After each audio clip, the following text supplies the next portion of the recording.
한국 자동차 산업의 심장부에서 믿을 수 없는 소식이 터져 나왔습니다. 기아 자동차 노동조합이 직원들에게 줘야 할 임금 28억 원을 지급하지 못하고 있다는 사실이 알려진 거예요. 이건 단순히 어느 노조 하나가 돈 관리를 못한 이야기가 아니라 대한민국 노동운동의 상징이었던 거대 조직이 무너지는 과정을 보여주는 충격적인 신호탄입니다. 한때 자동차 업계에서 가장 강력한 협상력을 자랑하던 기아차 노조가 이제는 자기 식구들 월급조차 제때 주지 못하는 상황에 내몰렸다는 건 우리 사회의 어떤 근본적인 균열을 보여주는 것일지도 모르죠. 오늘은 이 이야기를 깊이 있게 들여다보면서 왜 이런 일이 벌어졌는지, 그리고 이것이 우리 각자에게 어떤 의미인지 함께 살펴보려고 합니다. 이 영상을 끝까지 들으시면은 세 가지를 얻게 되실 겁니다. 평생 직장이라는 환상이 왜 더 이상 통하지 않는지 정확히 이해하게 되고, 거대 조직에 속해 있다는 안도감이 얼마나 위험한 착각인지 깨닫게 되며, 불확실한 시대에 자신의 경제적 안전망을 어떻게 구축해야 하는지 구체적인 방향을 잡을 수 있게 됩니다. 28억 2,300만 원이라는 구체적인 숫자가 보여주는 건 단순한 재정 적자가 아닙니다. 기아차 노조는 2024년 12월부터 조합원들에게 지급해야 할 각종 수당과 보조금을 제대로 주지 못하고 있거든요.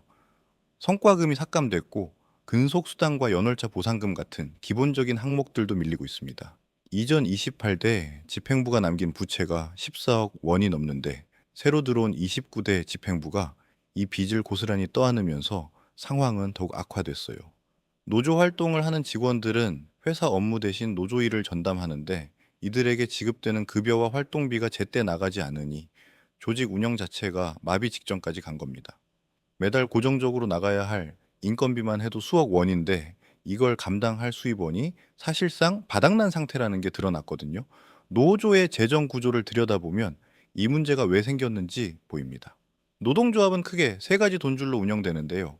조합원들이 매달 내는 조합비, 파업이나 쟁의행위 때 사용할 목적으로 쌓아둔 쟁의기금, 그리고 각종 사업이나 복지 활동으로 생기는 수입이 있습니다.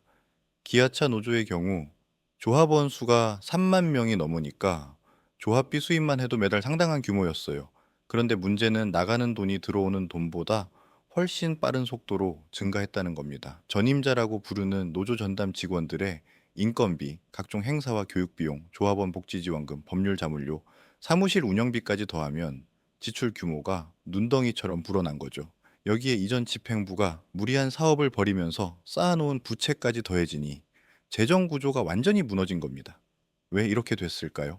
가장 큰 원인은 수입은 고정되어 있는데 지출만 계속 늘어난 구조적 모순입니다.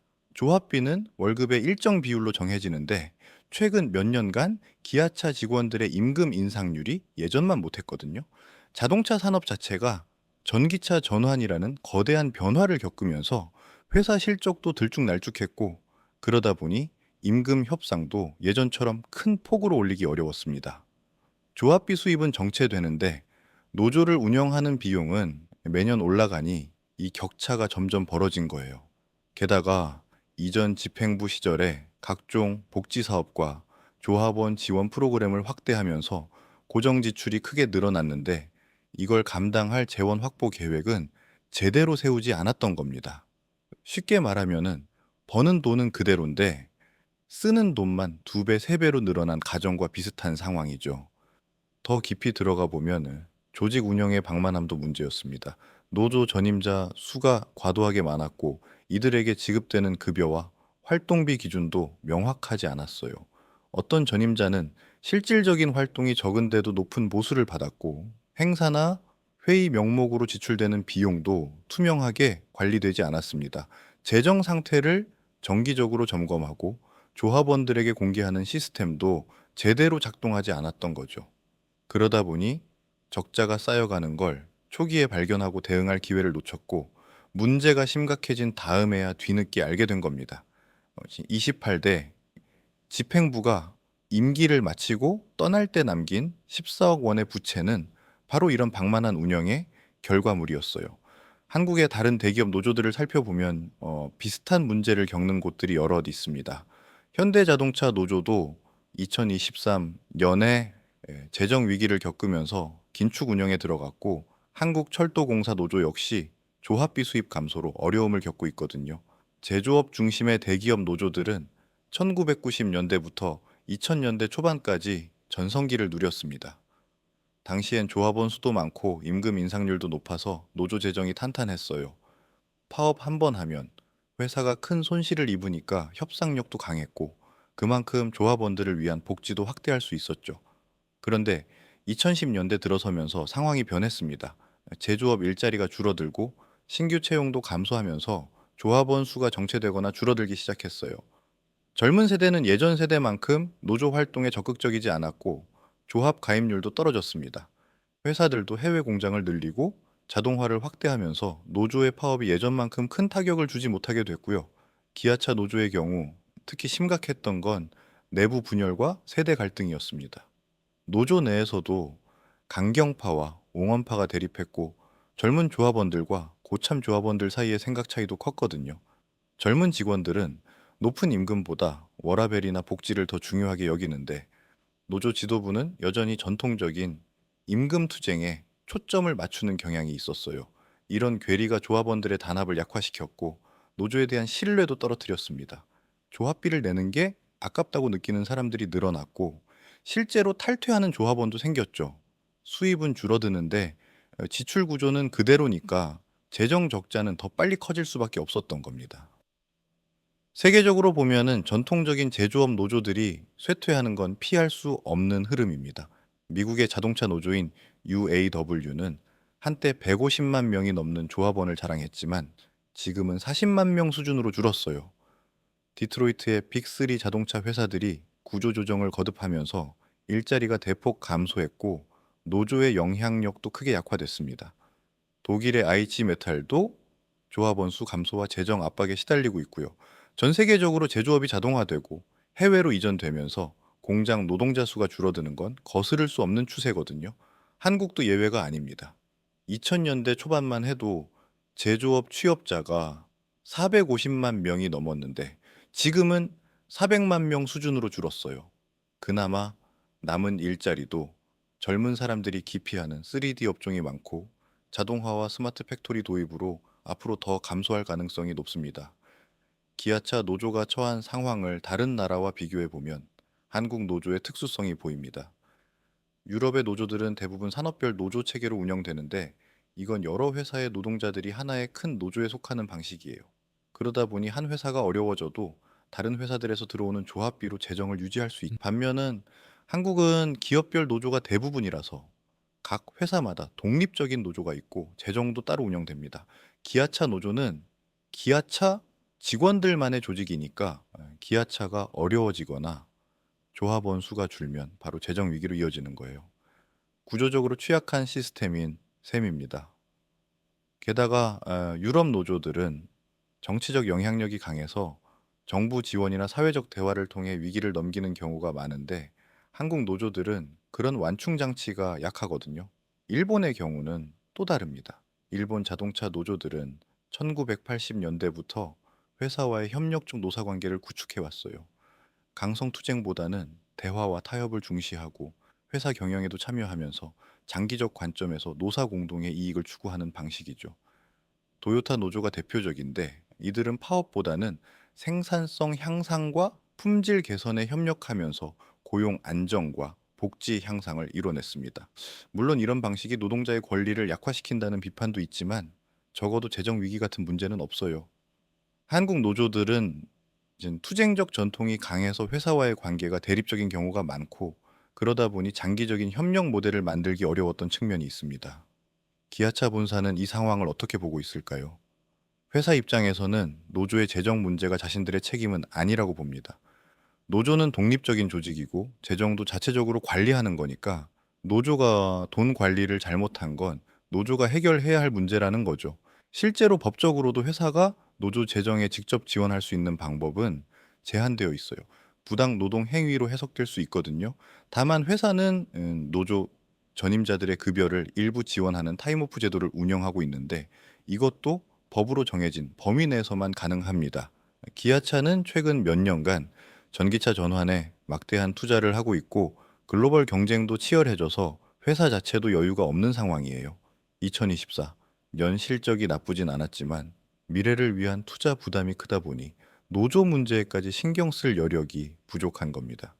정부와 고용노동부는 이 사태를 어떻게 보고 있을까요? 정부 입장에서는 기아차 노조가 자체적으로 해결해야 할 내부 문제로 봅니다. 노조 재정 관리는 노조 자율에 맡겨진 영역이니까 정부가 직접 개입할 명분도 없고 방법도 없거든요. 다만 임금 체불이 장기화되면은 노조 직원들의 생계가 위협받고 이게 노사 분쟁으로 번질 수 있으니 우려스럽게 보고는 있어요. 고용노동부는 노조의 재정 투명성을 높이고 회계 감사를 철저히 하라고 권고하는 수준에서 대응하고 있습니다. 하지만 근본적인 해결책을 제시하거나 재정 지원을 하진 않아요. 정부가 특정 노조를 지원하면은 형평성 문제가 생기고 다른 노조들도 줄줄이 지원을 요구할 수 있으니까요. 노동계 전체로 봐도 이 사태는 충격입니다. 기아차 노조는 한국노동운동의 상징 1987년 노동자 대투쟁 이후 만들어진 민주노조의 대표 주자였고 수십 년간 강력한 협상력으로 조합원들의 권익을 지켜왔어요. 그런 조직이 무너지는 모습을 보면서 다른 노조들도 자신들의 재정 상태를 점검하기 시작했습니다. 민주노총 산하 여러 노조들이 긴축 재정을 선언하고 지출 구조를 재검토하고 있어요. 하지만 많은 노조들이 비슷한 구조적 문제를 안고 있어서 기아차 노조와 같은 위기가 다른 곳에서도 터질 가능성이 있다는 우려가 큽니다. 이 상황에서 가장 아이러니한 건 뭘까요? 노동자의 권익을 지키겠다고 만든 조직이 정작 자기 조직 노동자들의 월급을 못 주고 있다는 점입니다. 28억 원의 임금 체불을 당한 사람들은 그러니까 바로 노조 활동을 전담하는 전임자들이에요. 이들은 회사 업무 대신 노조 일을 하면서 조합원들을 위해 헌신해 온 사람들인데 정작 자신들의 생계가 위협받는 상황에 놓인 거죠. 노조가 회사를 상대로는 임금 인상과 복지 개선을 강하게 요구하면서 자기 조직 직원들한테는 임금을 제때 못 주는 모순을 어떻게 설명할 수 있을까요? 조합원들 입장에서도 혼란스럽습니다. 매달 조합비를 내면서 노조가 자신들을 대변해 줄 거라 믿었는데 노조 자체가 무너지는 걸 보면서 배신감을 느끼는 사람들도 있어요. 더 큰 아이러니는 기아차가 역대급 실적을 내고 있는 시점에 이런 일이 벌어졌다는 겁니다. 기아차는 2023년과 2024년 연속으로 사상 최대 매출과 영업이익을 기록했어요. 전기차 시장에서도 선전하고 있고 글로벌 시장 점유율도 늘어나고 있습니다. 회사는 잘 나가는데 노조는 망해가는 이 상황이 뭘 의미할까요? 회사의 성공이 더 이상 노동자들에게 자동으로 돌아가지 않는다는 걸 보여주는 거예요. 예전엔 회사가 잘 되면은 노동자들도 임금이 오르고 복지가 좋아졌는데 이제는 회사 이익이 주주 배당과 미래 투자로 가고 노동자들의 몫은 상대적으로 줄어들고 있습니다. 노조가 이런 변화에 제대로 대응하지 못하면서 힘을 잃은 거죠. 이 이야기가 왜 당신의 문제일까요? 당신이 기아차 직원이 아니더라도 심지어 제조업과 무관한 일을 하고 있더라도 이 사태는 중요한 시그널을 보내고 있습니다. 평생 직장이라는 개념이 완전히 무너지고 있다는 신호예요. 대기업 정규직이라는 안정적인 위치도 더 이상 절대적인 안전망이 아니라는 걸 보여주는 겁니다. 기아차 직원들은 한국에서 가장 부러움받는 직장인들 중 하나였어요. 높은 연봉에 탄탄한 복지, 강력한 노조가 지켜주는 고용 안정성까지 갖춘 선망의 대상이었죠. 그런데 그들을 지켜주던 노조가 무너지는 걸 보면서 어떤 조직도 영원하지 않다는 걸 깨달아야 합니다.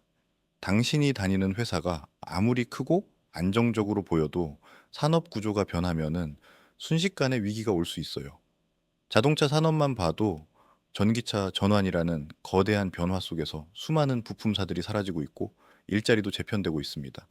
IT 업계도 마찬가지예요. 몇 년 전만 해도 잘 나가던 기업들이 갑자기 대규모 구조조정을 하는 경우가 늘고 있거든요. 이런 시대에 회사나 조직에만 의지하는 건 위험합니다.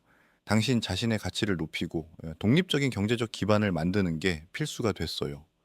구체적으로 당신은 어떻게 대비해야 할까요? 먼저 당신의 재정 상태를 냉정하게 점검해 보세요. 지금 다니는 회사에서 내일 당장 월급이 안 나온다면 얼마나 버틸 수 있나요? 금융 전문가들은 최소 6개월치 생활비를 비상금으로 갖고 있으라고 조언합니다. 월 생활비가 300만 원이라면 1,800만 원 정도는 언제든 쓸 수 있는 예금이나 적금 형태로 확보해 두라는 거예요. 기아차 노조 전임자들처럼 갑자기 월급이 끊겨도 당장 생계가 막막하지 않도록 안전망을 만들어 두는 겁니다. 지금 당장 그 정도 여유가 없다면 매달 월급의 10%라도 따로 떼어놓는 습관을 들이세요.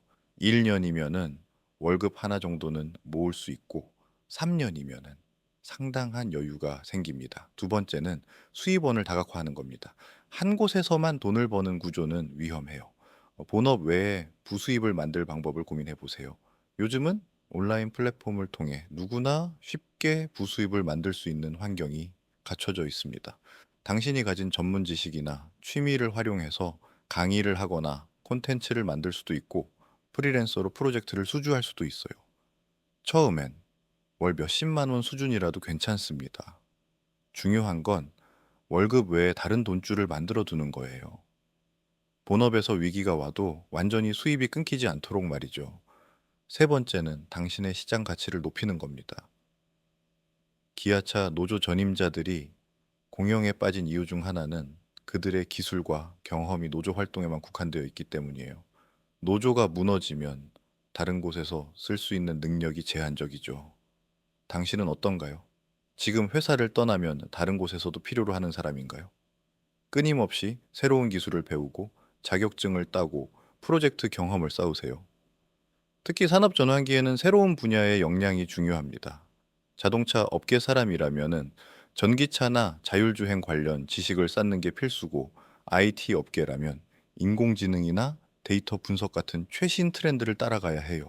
네 번째는 네트워크를 넓히는 겁니다. 한 회사 안에서만 인간관계를 맺으면은 그 회사를 떠날 때 고립될 수 있어요. 업계 모임에 참여하고 세미나나 컨퍼런스에 나가서 다양한 사람들을 만나세요. SNS를 통해 전문가 네트워크를 구축하는 것도 좋습니다. 이런 네트워크가 위기 때 새로운 기회로 연결되는 경우가 많거든요. 기아차 노조처럼 내부만 바라보다가 고립되지 말고 항상 외부와 연결되어 있어야 합니다. 다섯 번째는 자산을 분산 투자하는 겁니다. 돈을 모았다면은 그걸 어디에 둘지도 중요해요. 예금만 갖고 있으면은 인플레이션 때문에 실질 가치가 떨어지고 주식에만 올인하면 시장 폭락 때 큰 손실을 볼 수 있습니다. 예금, 주식, 채권, 부동산 등 여러 자산에 나눠서 투자하는 게 안전해요. 비율은 당신의 나이와 위험 감수 능력에 따라 다르지만 기본 원칙은 한 곳에 몰빵하지 않는 겁니다. 기아차 노조도 재정을 다각화하지 못하고 특정 수입원에만 의존하다가 위기를 맞았잖아요. 여섯 번째는 평생 학습 마인드를 갖는 겁니다. 예전엔 학교 졸업하고 취직하면은 그걸로 끝이었어요. 회사에서 시키는 일만 잘하면 됐죠. 하지만 이제는 계속 배우지 않으면 도태됩니다. 기술이 빠르게 변하고 산업 구조도 계속 재편되니까 10년 전 지식으로는 살아남을 수 없어요. 온라인 강의, 독서, 멘토링 등 다양한 방법으로 꾸준히 공부하세요. 특히 당신이 속한 산업의 미래 트렌드를 파악하는 게 중요합니다. 자동차 업계가 전기차로 가는 걸 알면서도 내연기관 기술에만 매달리면은 나중에 갈 곳이 없어요. 네. 일곱 번째는 건강을 챙기는 겁니다. 아무리 돈을 많이 벌고 능력이 뛰어나도 건강을 잃으면 아무 소용 없어요. 특히 불안정한 시대일수록 체력과 정신력이 중요합니다. 규칙적인 운동, 충분한 수면, 균형 잡힌 식사로 몸을 관리하세요. 스트레스 관리도 중요해요. 명상이나 취미 활동으로 마음의 여유를 가지세요. 번아웃 상태에서는 제대로 된 판단을 할 수 없고 기회가 와도 잡을 수 없거든요. 여덟 번째는 가족이나 가까운 사람들과 솔직하게 소통하는 겁니다. 경제적 어려움이 생겼을 때 혼자 끙끙 앓으면은 상황이 더 악화될 수 있어요. 그러니까 배우자나 가족에게 솔직하게 상황을 공유하고 함께 대책을 세우세요. 기아차 노조 전임자들도 가족들에게 월급이 밀리는 상황을 설명하고 함께 버티는 방법을 찾아야 했을 겁니다. 위기 때 가족의 지지는 큰 힘이 되거든요. 아홉 번째는 정부나 사회제도를 잘 활용하는 겁니다. 실업급여, 직업훈련 지원, 소상공인 지원 등 어려울 때 받을 수 있는 제도들이 많아요. 평소에 이런 제도들을 공부해두고 필요할 때 주저 없이 신청하세요. 창피한 게 아니에요. 자, 당신이 낸 세금으로 만들어진 제도니까 당당하게 활용하는 겁니다. 마지막으로 열 번째는 변화를 두려워하지 말라는 겁니다. 많은 사람들이 안정을 추구하다가 오히려 위험에 빠집니다. 지금 회사가 편하고 익숙하다고 해서 더 나은 기회를 놓치지 마세요.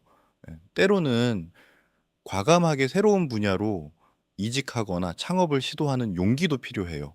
물론 무모한 도전은 아니고 충분히 준비하고 계산된 리스크를 감수하는 거죠. 기아차 노조가 변화하는 환경에 적응하지 못하고 과거의 방식만 고집하다가 위기를 맞았잖아요. 당신은 그러지 마세요. 결국 기아차 노조의 몰락이 우리에게 주는 교훈은 명확합니다. 어떤 조직도, 어떤 지위도 영원한 안전망이 될 수 없다는 거예요. 대한민국 최강이라 불리던 노조도 무너질 수 있다면 우리가 믿고 의지하는 회사나 직장도 언제든 흔들릴 수 있습니다. 하지만 절망할 필요는 없어요. 오히려 이런 현실을 빨리 직시하고 준비하는 사람이 결국 살아남습니다. 28억 원의 임금 체불이라는 충격적인 숫자 뒤에는 수많은 개인의 고통이 있습니다. 월급을 못 받은 전임자들은 대출 이자를 걱정하고 자녀 학원비를 어떻게 낼지 고민하고 카드값 연체를 걱정하고 있을 거예요. 이들은 조합원들을 위해 헌신했는데 정작 자신들이 이런 처지가 됐다는 걸 받아들이기 힘들 겁니다. 하지만 이들의 실수는 조직에만 의존했다는 거예요.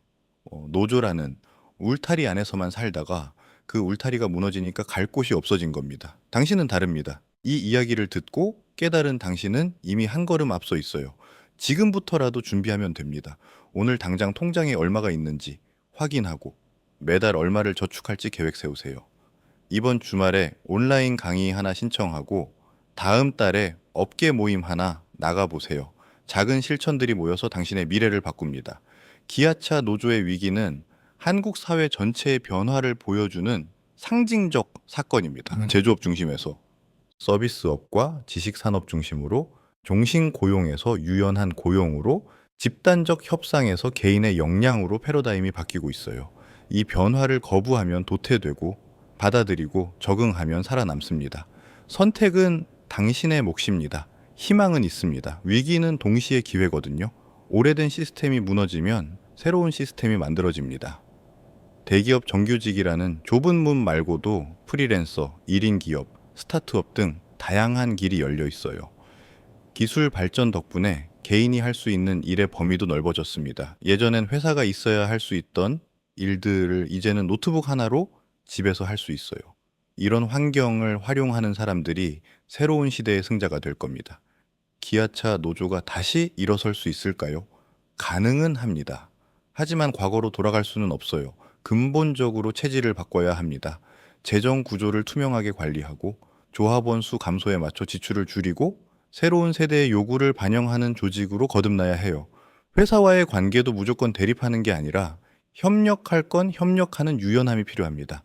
쉽지 않은 길이지만 변화하지 않으면 사라질 뿐이죠. 당신도 마찬가지입니다. 변화하거나 사라지거나 둘 중 하나예요. 과거의 안정된 시대를 그리워해 봤자 소용없습니다. 앞으로 나아가야 해요. 두려움을 인정하되 그 두려움에 갇히지 마세요. 한 걸음씩 준비하다 보면 어느새 당신은 불확실한 시대를 헤쳐나갈 힘을 갖게 될 겁니다. 오늘 이 이야기를 들은 걸 계기로 삼으세요. 내일이 아니라 오늘, 지금 당장 첫걸음을 내디드세요. 통장 잔액 확인하는 것부터 온라인 강의 검색하는 것부터 이력서 업데이트하는 것부터 시작하세요. 작은 행동이 큰 변화를 만듭니다. 기아차 노조의 몰락을 남의 일로 보지 말고 당신의 미래를 바꾸는 경고 신호로 받아들이세요. 그게 이 사건이 당신에게 줄 수 있는 가장 큰 가치입니다. 준비된 사람에게 위기는 기회가 됩니다. 당신이 바로 그 준비된 사람이 되기를 바랍니다.